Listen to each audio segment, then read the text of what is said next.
மீண்டும் இயேசு, நீங்கள் உள்ளம் கலங்க வேண்டாம், கடவுளிடம் நம்பிக்கை கொள்ளுங்கள், என்னிடமும் நம்பிக்கை கொள்ளுங்கள். யோவான் 14ஆம் அதிகாரம் 1வது வசனம். ஆண்டவர் இயேசு சிலுவையிலே அந்த தொங்கின அந்த பாதைகளை நாம் நினைத்து பார்க்க வேண்டும். ஆகவே அவருக்கு கொடுக்கப்பட்ட அநீதியான மரணத்தை ஒரு கணம் நாம் சிந்திக்க பார்க்க போகிறோம். ஏன் இவருக்கு இப்படிப்பட்ட ஒரு நிலை, இவருக்கு ஏன் இந்த கதி என்று நம்முடைய உள்ளத்தின் ஆழத்திலிருந்து நாம் சிந்தனை செய்கிற ஒரு காலங்களாக இந்த முதல் வாரங்கள் நமக்கு அழகாய் அமைந்து இருக்கிறது. அங்கே ஆண்டவர் சிலுவையிலே தொங்கினார், அங்கே மரித்தார். தன்னுடைய உடல் மரிப்பதற்கு முன்பதாய் அங்கே சிலுவையிலே நீண்ட ஒரு அருளுரை ஆண்டவர் ஆற்றுகிறார். தன்னுடைய அடக்க ஆராதனை தானே நடத்துகின்றார். அதுதான் சிறப்பு.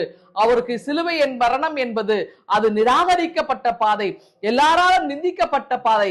இயேசு அதை சுமந்து கொள்கிறார். எச்சே கிருஷ்ண பிள்ளை சொல்லுவார் அல்லவா, தன்னறிய திருமேனி சதைப்புண்டு தவிப்பெய்தி பன்னறிய பலபாடு பரிந்தொன்னும் பரிந்தெந்தாய் இன்னதென அருகிலார் தார் செய்வது இவர்களையே மன்னியும் என்று எழிற்கனிவாய் மலர்ந்தால் நம் அருள் வள்ளல். அப்படி என்றால் அந்த சிலுவையிலே அவர் தொங்கும் பொழுது கூட பகைவர்கள் எல்லாரையும் அவர் மன்னித்தார். யூதாஸ் உட்பட, பேதுரு உட்பட, தன்னை மறுதளித்தார் அல்லவா, பேதுரு உட்பட, தன்னை விட்டு ஓடிப்போன அத்தனை சீடர்கள், இங்கே இருக்கின்ற போர் வீரர்கள், ரோம பேரரசு எல்லாரையும் ஆண்டவர் மன்னித்தார்.